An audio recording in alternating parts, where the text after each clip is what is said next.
What's going on, everyone? This is Real Sales Talk, a show for salespeople by real salespeople that sit in the seat, carry quotas, and we're passing along our great ideas that work, things that have helped us be successful. We're passing them along to you. And tonight's topic is going to be a really interesting one. In fact, I don't think I've seen any other shows do this topic yet. The topic is why salespeople should be using Snapchat. This is season 2, episode 3. Super pumped about this one. Henry, how are you doing today? I am doing well, my friend. Doing well. Yeah, just excited to talk a little more about how that what we're seeing out in the field, kind of using it. Excited to talk to people, via Twitter. Using the hashtag Real Sales Talk. So feel free to use that hashtag if you have any questions or anything that you'd like Sean and us to dive a little deeper into, or even after the show. Feel free to use the hashtag Real Sales Talk to chat with us. I'm at Talk to Henry J on Twitter, and then we got at Sean M. Mitchell as ready to rock.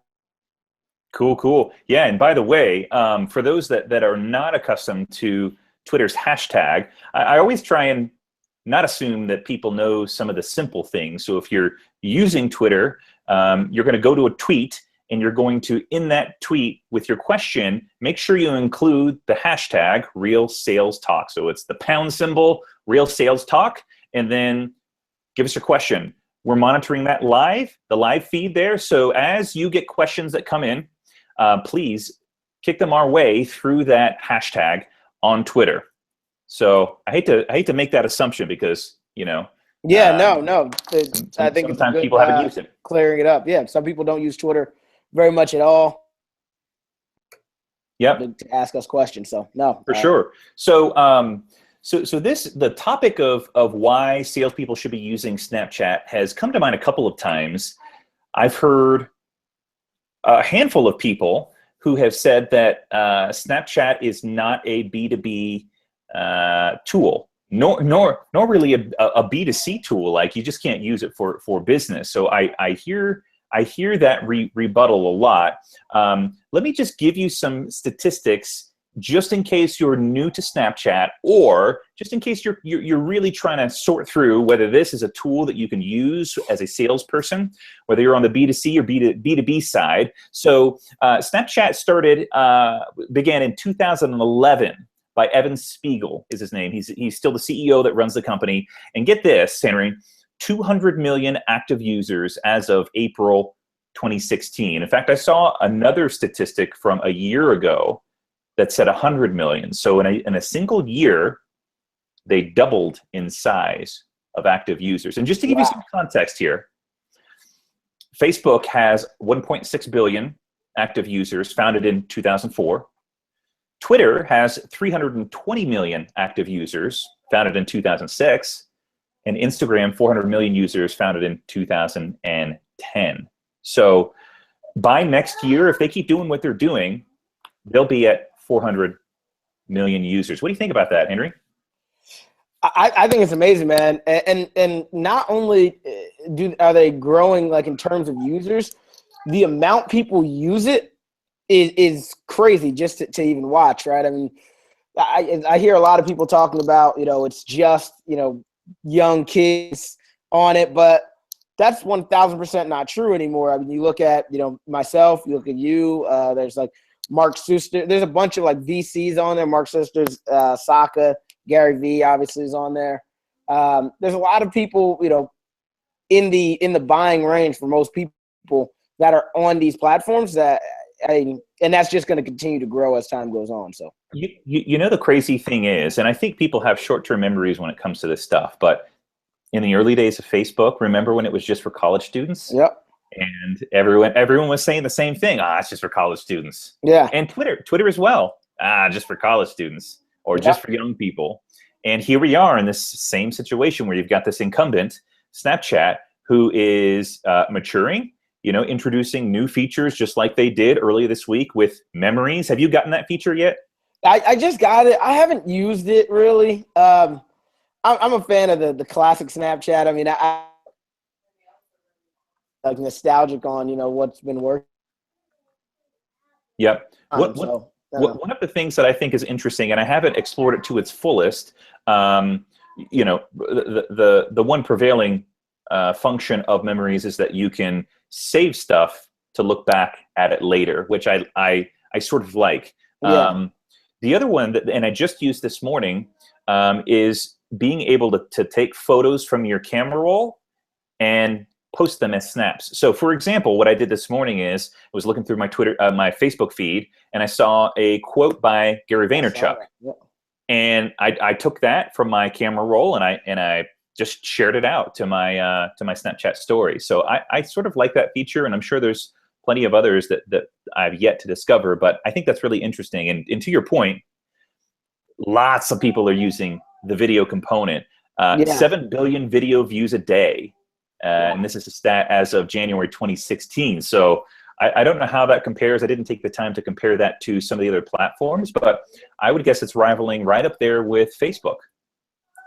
I saw a stat not too long ago that in terms of video views, it is right around where Facebook is. Mm-hmm. I don't have the. From what I understand, they are like very close in terms of like the views daily. Right. So. Right. And the trend is starting to become more widespread with Snapchat. So you've got massive brands like MTV, ESPN, Cosmo, BuzzFeed, people all paying for advertising to put their brand out there. So it's hitting maximum momentum, I think. And just one more stat to kind of build some context here for why we want to talk about Snapchat tonight. 36% of Americans between the ages of, I think it was 18 and 29, have a Snapchat account. And this is as of December 2015. So really starting to develop some momentum. And this is kind of a good segue into why. What do you think, Henry, are the most common objections that you hear as to why salespeople are not or don't want to be on Snapchat? Let's just start there. Why do you think that's the case, and what are you hearing objection-wise? Yeah, I mean, for me, I think the most common objection that I hear is that my customers aren't there. And then following that, I just don't see many salespeople using social media, maybe LinkedIn. So I think it's the number one is that they don't think their customers are there, and I think number two is that people just haven't figured out how to use social media in their sales engagements. I've heard as well that their buyers are not on Snapchat. Yeah. And here's my rebuttal to that. You've got a maturing audience on Snapchat, first of all, just like with the other social media platforms that we've already talked about. And as it starts to generate mass adoption, in fact, Instagram is the one that is probably most recently starting to gain that maximum momentum with like the moms posting stuff. Mm-hmm. And I know some people in real estate who are Gen X and older who just now are starting to get into Instagram. So I think Snapchat is going to be similar. So my rebuttal is, if your buyer is not yet on Snapchat, totally cool. Why not be an early adopter, build the momentum, build the audience? That way, when your ideal customer does move into, because it's not a matter of will your ideal customer transition into Snapchat. It's a matter of when, right? It's a matter of when, because it's all about that maximum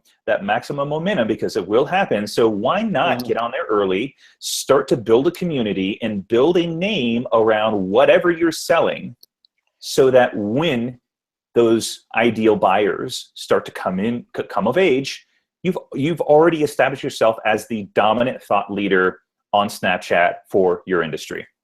Yeah, and I think I also think it's a bit of an excuse, right, to say that your customer's not there because in all actuality, all right, maybe so for example, me, right, I sell to IT departments, so maybe the CIO who's a 60-year-old guy is not on Snapchat, but then when I look at the rest of their department, there's probably people who are, there's probably some people my age, there's maybe some people, 5, 6 years older than me who all are on Snapchat.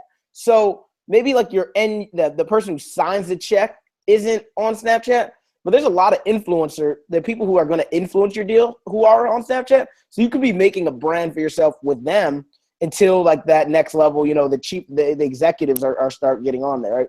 Executives are probably unless they're, in tech a lot of times, like, and when I say in tech, I mean, and things like that. But I find that there are your customers are there. It's just, what level in terms of that organization. And here's what really bugs me. How do you really know? Like if you're putting your content out there and you've made your account open for people just to follow, you don't really know who is looking at your, I mean, you could have a 60-year-old CEO of a ideal account watch your stuff, and you just don't really have any clue unless you're engaging with every single person. If you're engaging with every single person, then you're going to benefit anyway. And it really comes back to the power of social media. It really is about building relationships. And you never know where that relationship is going to turn into either direct business or referral. Like let's say your ideal customer is not on, but maybe the wife of your ideal customer is watching you and is really entertained or really finds value. All you need is one mention by that wife to husband, who is a decision maker at an ideal company, to recommend you, or recommend that, maybe they're laying in bed and wife is watching you on Snapchat, and husband is right there, and boom, that it happens. All it takes is one thing like that, and it's networking and it's relationships. It is the ultimate networking tool, right? And I actually recently just wrote a blog about that in relation to Twitter, so I won't go too much into it. But essentially, you have to be utilizing these as a place to potentially meet your next customer, right? Right now, it almost doesn't make any sense to me for you not to be utilizing it as a place to like build your brand. So that's just my quick take on it. So yeah. So yes, it is. I would willingly accept the objection from someone who is trying to decide whether they put the time into Snapchat. I would embrace the objection that yes, it does skew younger. Although I could think of the people that follow me and that really engage are, either in their late 20s, 30s. I am corresponding with some people who are in their 40s and 50s as well on Snapchat. And so, I fear that the person that says that it's not the ideal place for them is just an excuse, because they've never really gone fully in. If they were to go fully in, I think that they would realize that there are people out there. Case in point, a few weeks ago, and I think I mentioned this to you, Henry, a few weeks ago, I had someone who approached me on Twitter and said, man, I really love your sales content that you put up on Twitter. On Snapchat. Man, I really love the content you put up on Snapchat. I run a sales team in a specific industry. I'll leave the details out. I would love for you. What do you charge to come and train my team, my sales team? And I had no clue what that guy did, what industry he was in, and that he had a sales team. All I was doing was just putting out content, sharing ideas, sales tips. And boom, someone reaches out to me because I've been putting myself out there and putting I think good content out Yeah. there. Yeah. And here it is. It has led to a phone call that I'll have tomorrow to see how I can help their sales team. That's awesome.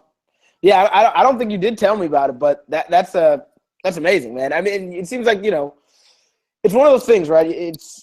So I don't know if you ever heard the acronym AIDA, right? So it's attention, interest, decision, action, right? This is a part of the like attention, interest portion, right? Like you can't get their interest, therefore you can't have them make a decision to choose you, and they can't make that action of purchasing, right? So you have to be at the top of the funnel. And I think that's another reason that you don't see a lot of salespeople on things like Snapchat or Twitter or what have you, right? Is that they don't think about the A and the I part of sales. They just think of the D and the other A, right? Is that they're not, like, sales and marketing are very closely tied, right? And a lot of salespeople are just thinking about, marketing. Well, that's not always how it works, right? So you have to sometimes go out and get some leads. And this is a great way of doing it, is that, you being on Snapchat, you being on Twitter, you being on LinkedIn, all these garner more attention for not only your brand, but also the brand that you're selling, right? Your organization. And therefore going to help you get more leads and help you sell more product. And that's really the end all be all of like why to be on Snapchat and what's happening there. One thing I'd be interested in hearing from you, Sean, is because I don't see many salespeople on there, right? I mean, there's obviously you and myself, and then I see some real estate people. What else are you seeing? Like, are you seeing any other type of salespeople? And if not, why do you think it skews real estate versus other way? I still, that's an interesting question about the real estate thing. And let me just mention this before I forget. In a couple of weeks, 2 weeks from now, we're actually going to have a real estate centric Snapchat topic. So we're going to have some real estate agents who are crushing it, not only in the real estate business, but also in Snapchat, who have won deals, who have sold homes because they were using Snapchat. So just a little teaser out there. 2 weeks from today, we're gonna have that. I still think we're early on in Snapchat. So anyone who's jumping on right now, I think, in my opinion, is still considered an early adopter. And that's probably why you don't see a whole lot of salespeople on it just yet. I did a blog post which you saw, where I listed out 5 salespeople using Snapchat. So one of them was you. The other one was Justin Lindsay, who's a real estate agent who we'll have on in a couple of weeks. Talk about his experience with Snapchat and how he's doing business through it. Keenan, who's a sales coach, as well as John Barrows, who's also a sales coach. So those are the 5. I don't know, and maybe you can tell me if you know of some, and let's talk about that and mention them on here, because I would love to follow them as well. But I can't think of any salespeople using it for business. Yeah. And I don't see it as much as I would like to either. What I do see a bit more is like running like the Snapchat for that business, right? And I think of owners as salespeople in a way, right? I mean, they're the first salespeople until they actually start building out a sales team. Hasn't been as much like hard selling on it, which I think there's an opportunity for, right? And not that you be on your Snapchat like, yeah, buy it now, right? But you may throw up like, hey, like, message me now, like, I'll give you 20% off. You guys want to, buy it, or like something Gary did when he was selling his book is, screenshot this, put it on your Instagram, to enter to win, 5 signed books or what have you, right? I think those are great sales tactics that can be used on Snapchat, and not something that I'm seeing as much. But what I am seeing is like founders of organizations building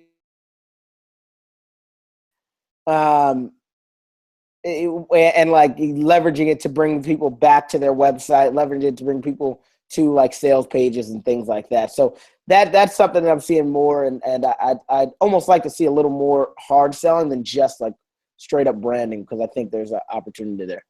Agree. And we're going to get deep into Snapchat tactics next week. We're going to talk about specific strategies. But you know, here's another reason I think it's really important to embrace Snapchat right now, if you're a salesperson. You know, so here's the problem. Here's the problem with a lot of people, and this is probably going to sound a lot like Gary Vaynerchuk, but I don't care because he's a mentor of mine from afar. A lot of salespeople are very short-sighted.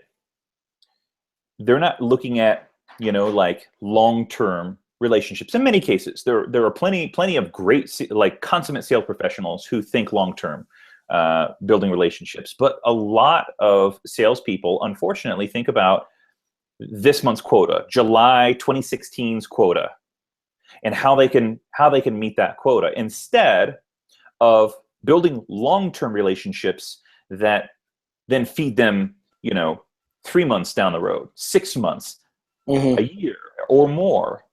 And so Snapchat right now is like Tesla, is like investing into Tesla in 2006 when they had their Roadster, their $110,000 Roadster, right? Very exclusive. And a lot of people said, you know, why would you want to buy, you know, only the rich can afford the, you know, the $110,000 Roadster. Just doesn't make sense. Not for me.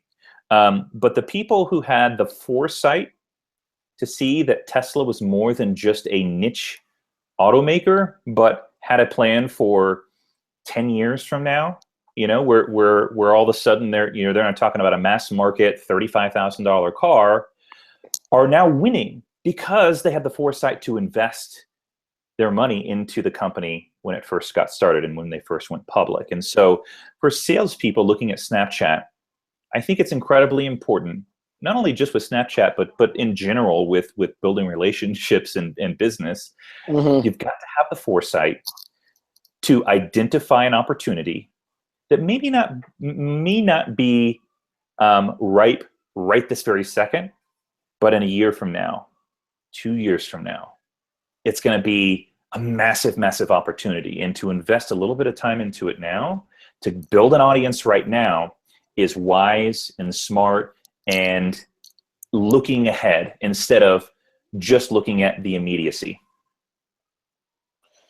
So Sean, I want to ask you a little devil's advocate question. So let's assume that the salespeople are there. Let's assume we're also wrong, that the influencers of their customers are also not on Snapchat, which I think you and I both agree is BS. But what's the benefit to building an audience now if that audience is not their people? You know what I mean? Like, what's the point of getting on now versus spending your time on just LinkedIn and messaging people there or whatever, you know? Yeah, again, because if you can have the foresight to see that there is massive momentum right now with Snapchat, I mean, I would doubt that salespeople who have yet to adopt Snapchat think that it's a massive, that it's not going to be around in 2 years. I don't think anyone's doubting that. It's going to be around. I think the important thing to know is that if you can, I mean, it's land grab, right? There's very few people on, especially in this space. And so if you can be the thought leader, that's on Snapchat, who is providing whatever, like maybe it's Siri's thinking I'm talking to her. No Siri, no, bad Siri. So if you can be a thought leader on Snapchat, you have the opportunity to gain the attention of people. So much so that, let's say 2 years from now, let's say you were the person that adopts Snapchat early and starts to build content around your industry in your space, and I'm the one that says, you know what, not worth my time, don't see it happening, and in 2 years from now, I adopt it. You have, let's say, an audience of 50,000 people over the next 6 months. 2 years from now, I have zero. Who's going to have that attention, at least for the near term? So I think the reason why is because you have the opportunity to be the person in your space, so that as more people start to adopt it, you've already got other people's attention, and then it's just a matter of you know, it's just a matter of like social influence at that point. Oh, he's watching it. Oh, I should watch it too. Yeah, and kind of going off that, I think piggyback the answer that helps with being early is like things that have happened to you and I, right? Is that people, there's no real like find somebody way in Snapchat right now. So what you're seeing is people going to Medium and their blogs and etc., writing articles about these are the people to follow. So, right, let's say, you know, in 5 months, right, like, you know, I've had a few articles written about me at this point. You know, 5 months, let's say a few more happen, and that I have a big audience. So then maybe somebody from my actual industry, you know, from IT background gets on, and they're like, all right, you know, then they write, these are the 5 people in IT to follow. And so then that social proof that you have just from a sales perspective becomes social proof in your actual industry, which I think could be huge for like amassing like a audience in your industry. Yeah. Take you to the next level, right? So no, I agree with you. I just wanted to kind of hear your thoughts on it. For sure. Yeah, I mean, you know, so I hear people saying, you know, what if Snapchat isn't around in a year or two? And I would say to that, what if it is? What if it is, and you can start now and be the man or the woman in your space? Think about not what you could lose, but what you could gain. And I think that's a smart way to run things when you're investing any sort of resources into something. You're investing money into a company that's, you know, pre IPO. You see the potential, but it could go either way, right? Think about Twitter. You know, before they went public, in early days, 2008, a lot of people like freaking won when they went public because they took a risk. There's got to be some risk, right? Yeah. You're going to invest some time into Snapchat, and you know, if it's not around in a year or two from now, okay, no problem. Like, there's going to be another platform that will have the attention, that will come up, that you can invest into, and you know, it's just a matter of you know, assessing the opportunity. And at this point, I mean, you've got to just say that there's so many people on right now that it's not going anywhere. You know, companies like Facebook, who are trying to buy Snapchat for $3 billion, you know, that's a good sign that other companies who are a lot further along see the potential and want to integrate it into their platform. So it is going to be a risk. That's totally okay. I think if you see the writing on the wall, you see the adoption rate, you've got to just decide, okay, this is the time that I need to jump in, because I can still be an early adopter and create influence around my company's product or service. Or shoot, like maybe you don't even go company product or service, but what if you build your own brand around what you want to be known for? Let's say you don't care enough to promote your company's product, but let's just say that you build a brand, and then that brand building on Snapchat leads to a consulting gig, leads to your next job opportunity. Someone approaching you and saying, hey, I really like the stuff that you're doing. Come work for us. Yeah. What do you think about that, Henry? Oh, I mean, it speaks for itself, right? I mean, it's amazing. I mean, you just spoke earlier about, that happening to you. It's happened to me. I'll go on a job interview or something like, hey, well, I checked you out on Twitter also, like, love the things that you're the job interview everything becomes so much easier because they already know a lot about like what you're about, right? And if we already want you, you know what I mean? So it becomes less of a you trying to sell that person to take you on that job, right? Because they already know who you are. They've done your Twitter, they've gone to your Twitter history, they've looked at your Snapchat history, they've obviously done the status quo, LinkedIn, even deeper idea of who you are, so that they know if they want to work with you. They will know if they want to hire you for consultant. They know if they want to hire you to be their next salesperson or what have you. And I'm excited to have Keenan on because that's pretty much why he started his blog and back in the day, right? And Snapchat is just the evolution. It was blogging, 2000 something else, and then it became vlogging. Now, right? It's Snapchat. Snapchat's that thing that gives you the ability to really separate yourself from everybody else and build a brand and take it. Yeah. What a resume was in the 1950s. I'm sure resume existed before that, but I'm just making I'm making a comparison here.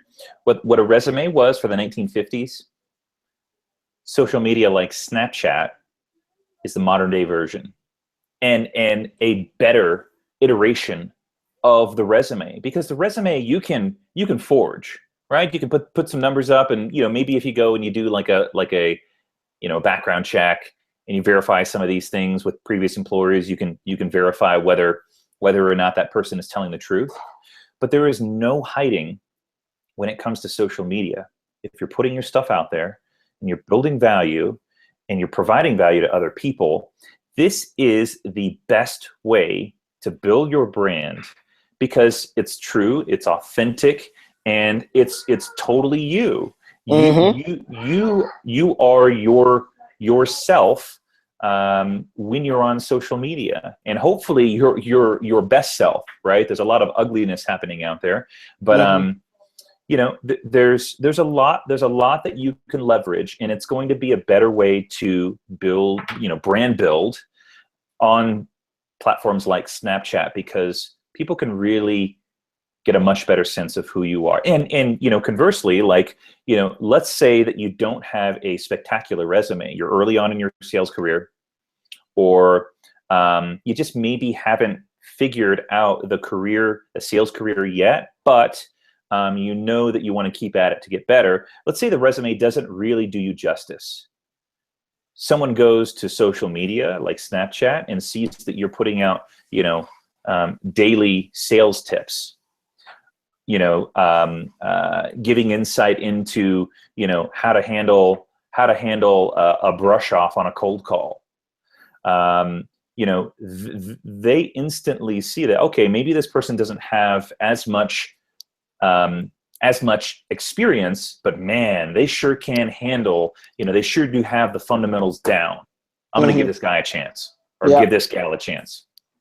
And I think even because even if you're very new in your career and maybe you don't feel comfortable giving tips, I think there's a value even to just talking through your process of how you're thinking about it, right? It's okay, maybe you dealt with something today, there was a sales, you had a sales call, it went pretty well, but you feel like it could have went better. Talk that through. Maybe you get on Snapchat and go, hey, I had a sales call today. Customer was really, tough to talk to. He didn't want to answer any questions. This is what I did. Maybe I should have done this. What do you guys think? And you ask Snapchat, right? And you kind of you let people see your story, right? I think there's something huge to, I think people love a good story. And if they can connect with there's so many people out there who are trying to act like they are the best at something when they're not. And I think that's a challenge that, like, especially like young people kind of come into. Is like they want to give tips, but who are they, right? I've kind of run into this at that point. So I try to mix them in, right? Sometimes I'm giving tips, sometimes I'm asking questions, because like I don't know it all. I think I know I'm better than, you know, a lot of people on my Snapchat, right? But there may be somebody who's better than me on my Snapchat, right? That you may be better than me as a salesperson, so you can give me some advice, right? Or maybe somebody else, like Keenan, may follow me and think he's better than me, and he may be able to give me some advice, right? So there's just tons of different ways to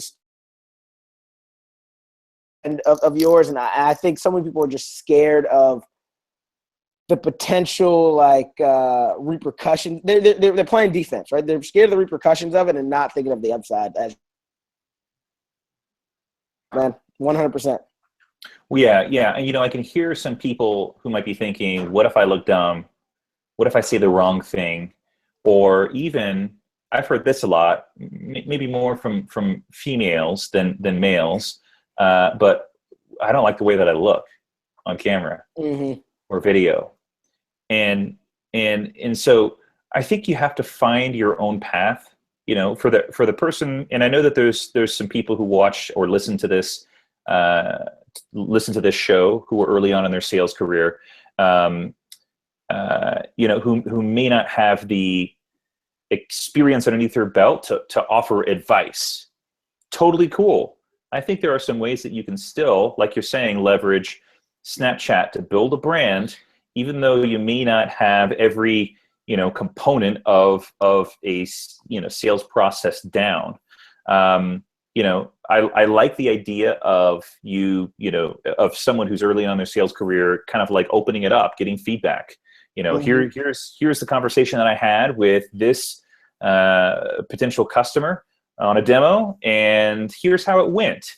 I think I could have done this differently, but I don't know. What do you guys think? I'd love your feedback. Snap me back. You know, that would be a really interesting way to start to build some community. And you know, I like the idea, and I think I've seen some people do this, of sharing books that you're reading. You know, maybe you're reading through. Yeah, maybe you're reading through Keenan's Not Taught book, and you got a Jeb Blunt's book, Fanatical Prospecting, and you're just talking about your takeaways from a particular chapter. You know, showing the book and whatever you've highlighted or underlined. You can still do those sort of things and provide value to people, even though you may not know everything about sales. Yeah, 100. And I love that idea, right? The sharing the books, sharing, you know, what you're learning. I remember when I was at my old job, not the job I'm at now, but there was a guy, I was like thinking about leaving it and wanted to start my own business, blah, blah, blah. And there was a guy who actually, he was in the same boat at one point, and he's like, you know what? I quit my job. Like, I don't have a business created yet. He's like, but this blog is just going to be me figuring it every week. I'm going to write. It's going to be like my write to an investor or somebody who was invested in my growth and in this company. I'm going to write to you what I did. So every week he would come in and he'd be like, this week, like, you know, I haven't figured out exactly the business that I'm going to do, but like I went to a few different other organizations that I know like are looking to sell more. And I just went to them and told them, like, I'll sell your stuff. Like, give me a cut. And he's like, I started doing that. And then he's like, I know how to make websites. So I went to companies and I said, I'll make you a website. And he started doing that. And eventually he's like, well, now this thing's working for me. So I like doing it. It's working for me. This is going to be what I'm going to just keep income of it. Like, all right, I made $2,000 this week. I made $4,000. And it was just watching his growth.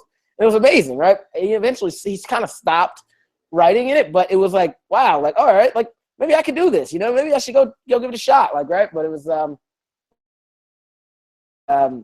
I think that's something that people can think about for their Snapchat, right? It's like, I don't know exactly. I'm not in the place to give advice in sales maybe, but I can say I had 5 calls with customers today. I talked or resellers of my product. You know, these are things that I kind of messaged, but they didn't really get it. So this is where I'm going to improve, right? So tomorrow I won't make that same mistake or whatever, right? You can kind of think of it in many different ways of how you approach it. But I think all of it helps you really develop a brand around you, and people buy from people who they trust. And then as you continue to build that brand, you get more people trusting you, and therefore makes it a lot. So I think that's the key takeaway from this discussion, is that people buy from people that they trust. And so if you're asking yourself, should I be on Snapchat? This is no different from you going to a networking event, going to a conference, going to wherever. You want to get in front of people to build trust with them, build relationship.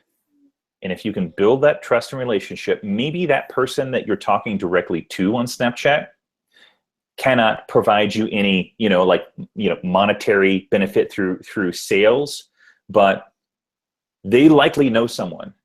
mm-hmm. And all it takes is that trust for that person that you talk directly to, but maybe can't directly benefit you, to refer you to someone. This actually reminds me of something that I was talking about earlier this week. I've started to do some like 2 to 4 minute YouTube videos. I've seen them. Yeah. So one of the ones that I was talking about was how to get into an account that you want to. So one of them is through authority, someone like top tier executive, someone who's got some authority in the company who can say, hey, to person below, check this out.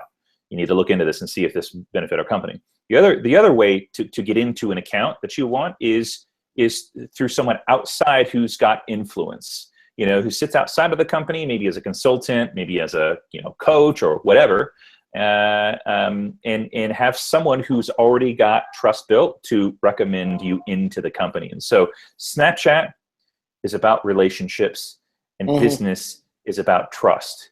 And if you can gain trust with people, you likely can get into companies, and maybe after a long while of making deposits into your Snapchat audience, maybe you go to them and say, hey, I've been trying to get into this company. Does anyone here know anyone who might be able to recommend me to such and such? And boom, that's it. Like they would be glad to recommend you because you've been providing value, you've been building relationship. And so I think that's really the takeaway from this, at least for me, is that people buy from people that they trust. And going off of that even more, right, is in terms of building that trust. When you follow somebody on Snapchat and you watch their snaps, like, there's no better way to like communicate. It's essentially text messaging somebody, right? Like, it's what you do with your friends. So when you start doing that with somebody who is a potential client, it's huge, right? Like, so just think of it this way, right? Imagine that clients you notice, or somebody from an organization that you want to work with, or a partner or what have you, is on Snapchat, and you want to work with them, right? So you follow them. Maybe don't watch every snap they make, but every once in a while you watch a snap, and maybe it's like them and their dog walking and doing tricks and stuff. You just go, oh, it's so cute. Boom. Every once in a while, you just hit them with a little something like, hey, oh, yeah. Then they start watching yours, and they start doing the same thing. All of a sudden, you guys are developing a two-way relationship that's built on something other than you trying to get money from them, right?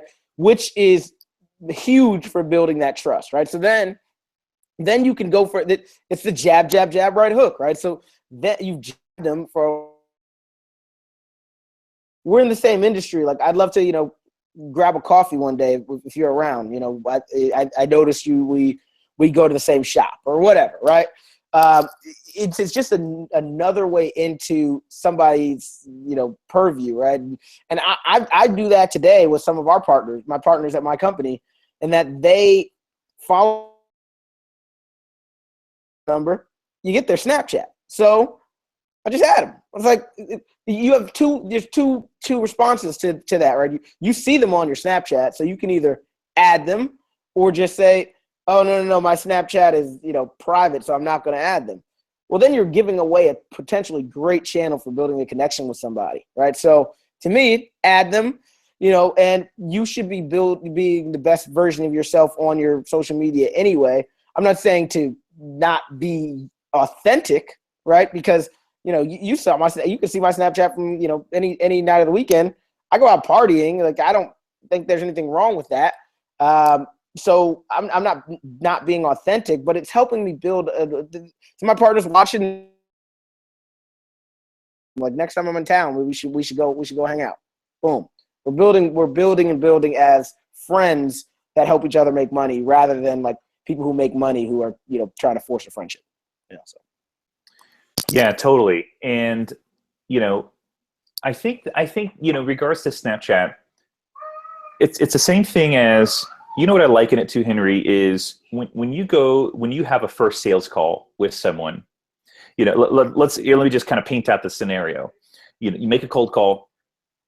The decision maker agrees to have a meeting with you, discovery call / demo. Mm-hmm. Those first 5 minutes, 10 minutes will make or break whether you move forward. If you do a terrible job at building rapport and building trust, you likely will lose that deal, or will likely lose the opportunity to take that next step in that sales process.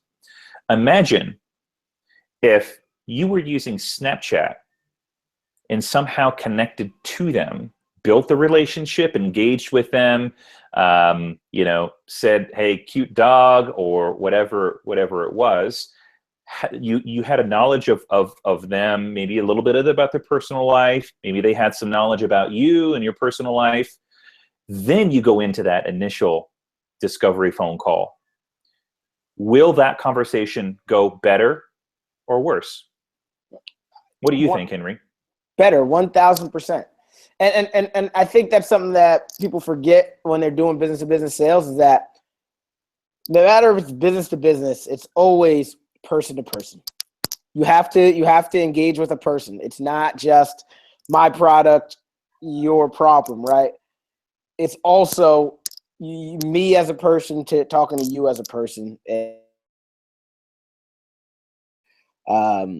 if it was just product, then you can just go on Amazon. Like, I need soap, click buy. But that's not what it is, not yet, at least, right? And we can talk about whatever happens in the future, who knows? But right now, there are salespeople for a reason, because there's a lot of complicated purchases that need to happen. And if you're not leveraging the human aspect of what it is to be a salesperson, you're really, really, doing yourself a disservice.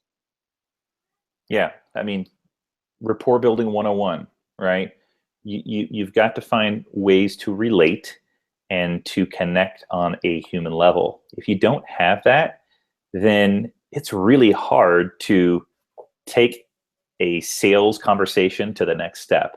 If they don't trust you, that's the whole reason. I think that's one of the biggest reasons why people don't move forward. In fact, this happened to me. It was Friday. I had a phone call. It was a discovery phone call. He agreed to meet, but because we hadn't had any rapport built, the conversation didn't go very far, and he felt like, and this is just me kind of reflecting back on the call, he felt like I was trying to sell him, do something that he didn't want, and so he didn't allow me, because there wasn't enough rapport built there, to dig into his business. It was and ask him a pointed question about some of the inner workings of his business. It was I'm not sure, I don't have that on hand, or but I'm talking to a person who runs a department that should be able to know those sort of things. So no relation. Imagine if I were to connect on Snapchat with him, a couple of weeks before, or a month before, and that, because I'm engaging with people, that turns into me getting to know him and him getting to know me. I guarantee you that call would have gone differently. In the 15 minutes that we were talking, it would have gone to the next step if there was some trust built there, in that, I wasn't trying to settle him. I wasn't trying to force him to do something that he didn't want to do, even though maybe he felt like that. I was just trying to ask questions and understand if there is a problem that we can help solve. So rapport and relationship. I mean, this is going to be the reoccurring topic for this particular show. I think something else interesting just about that is, it does seem to me that like a lot, like, because is that I agree is that most people are like, the people that you want to talk to are either on Snapchat or on their way. The one question is, are they connecting outside of their immediate friend group, right? Because like I've connected with like now, me personally, I connect with, it's like people that I kind of like listening to their message and connecting with them. But most of my friends only use Snapchat between like, so I'm curious, and I don't have the answer, and I'd be interested to see how it continues to evolve. Is, are your customers, like, would you following your customer, before a meeting be weird? In the same way that, in my opinion, like connecting with somebody on LinkedIn before like you talk to them is a little weird, right? But unless you're connecting with you, if you're building a brand, wouldn't be weird. But for you to connect with them, if they're not like public in that way, talking out loud right now. I don't not necessarily a question. Yeah, I mean, there's probably got to be some context there. You don't want to be the creeper. You don't want to be the creepy guy or girl, who's stalking a potential. But maybe more of those business opportunities will come by way of just, connecting with people that are connecting with you. I mean, I'm pretty agnostic when it comes to adding people that I follow, because I want as many people to engage with me as possible. And so if I'm not following them, they follow me, and I'm not following them, I am too. I lose out. So I just got one in.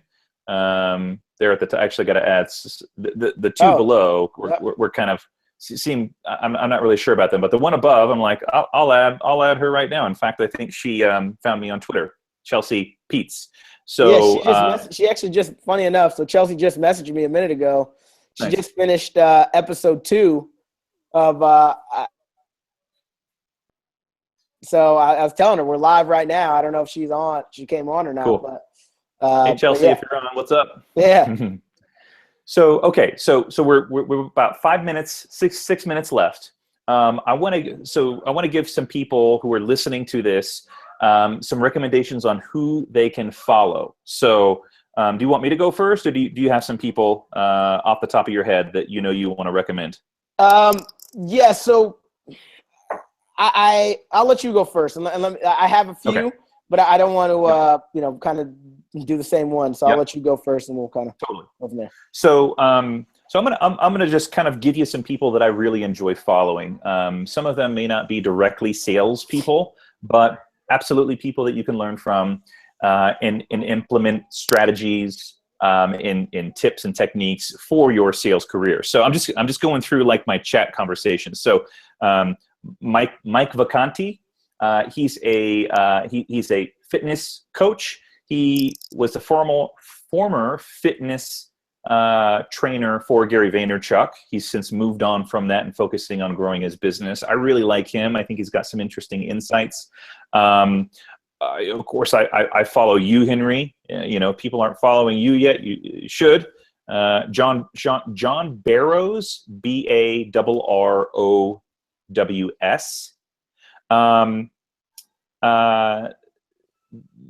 There's some other ones here. Gary Vaynerchuk. I mean, another really, really great one. You can't lose with that. Dave Kittle, Kittle. He's a physical therapist turned entrepreneur, starting his own SaaS company. And I mentioned some other ones earlier in the show. I'll just quickly recap those. So Jim Keenan, You can find him if you do a search. If you go to SeanMMitchell.com, you'll see one of the first articles there is 5 salespeople to follow. So John Barrows, Jim Keenan, Justin Lindsay is a real estate agent that I would recommend following as well, and Katie Lance. Katie Lance is another good one. So I'll just kind of stop there and let you kind of rattle off some. Cool. Yeah, and you broke up a little bit, so I don't know if I don't want to repeat any, but hopefully. No problem. So one I'd say is Justin Kahn. He's really good. He's just startup guy. He's a startup guy. Yeah. Not sales in particular, but I think he's a really good person to just watch in terms of like how to run a Snapchat channel and then make it interesting. Who else would I recommend? You did Gary. He's another really good one. He has this podcast called Unthinkable, and throughout showing the behind the scenes of putting Unthinkable together. Another one of like just telling the story, and every once in a while he'll say, "Hey, we'll go to unthinkable.com and sign up for my newsletter, blah blah blah." And he's not selling anything in terms of like, right, you giving him a monetary, you're not giving him money, but he's getting you in his newsletter and then getting your.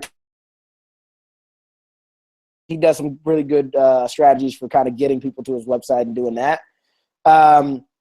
Mark's sister, M Sister is his name on Snapchat. He's another really good one. He just software. He does like startup advice in the kind of similar way that you do like your sales tips. I do my sales snaps. He does them every day, and they're amazing. He's been in the industry for a really long time, so a good person to kind of watch how he does it. And if you really like and you think you can help add some value to, he's another really good one. Yeah, I'll cut it there. I think we I was going to hit on some of the similar ones that you did with Mike and Gary and people like that. So we'll go from there. Do you follow Casey Neistat's Snapchat? I don't follow him, but I've just recently started watching his YouTube videos. So I follow him on Snapchat, but he's not like super active, at least not that I've seen. Because he does his daily vlog, right? So I assume that probably takes precedent over Snapchat, which is like essentially a daily vlog, right? That's what Snapchat it kind of is. He just does it, with his camera and everything. So he's not on it. He's not as active as like some of these other people that I mentioned. Carlos Gill. Carlos Gill's a good one. That's a good one. I know his by heart because I hear him say it enough. It's the Carlos Gill with one L, Gil. He's a really good one. He's on the social media side, but he's providing tons and tons of valuable content. So, and I've got one more as well. Go for it.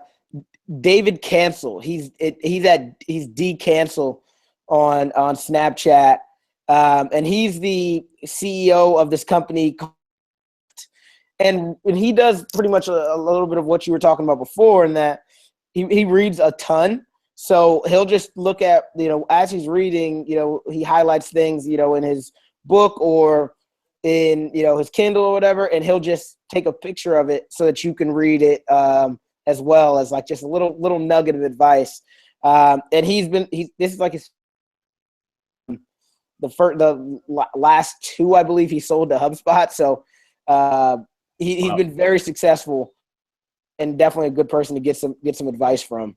And it looks like if I had to make a bet, I'd be willing to say that they're going to be pretty successful here with this Drift one as well. So it's going pretty well. So definitely somebody I would recommend following and kind of learning from. And then one more, I'll do Chase Jarvis. And he does. Say it again. It cut out a little bit, and just in case other people didn't get that either. Say it one more time. Who is it? Chase Jarvis from this website Creative Live, and essentially what he Creative Live is like a online education website. And on his, he just gives little nuggets of advice on that, and lets you kind of and things like that. Oh man, I could go forever. So we'll stop. It's cool. It's cool. Cool. Man, I love this idea of like just kind of rattling off people to follow, because some people may not be aware of these people. Like for us, it's of course we're following them, but for other people maybe they haven't heard of it. So Exactly. I think it's a good idea to kind of expose some of the people we like and find value into our listeners, our Real Sales Talk listeners. Okay, so we've come to the end of episode 3 of season 2. Like this one? Pretty good one, Henry?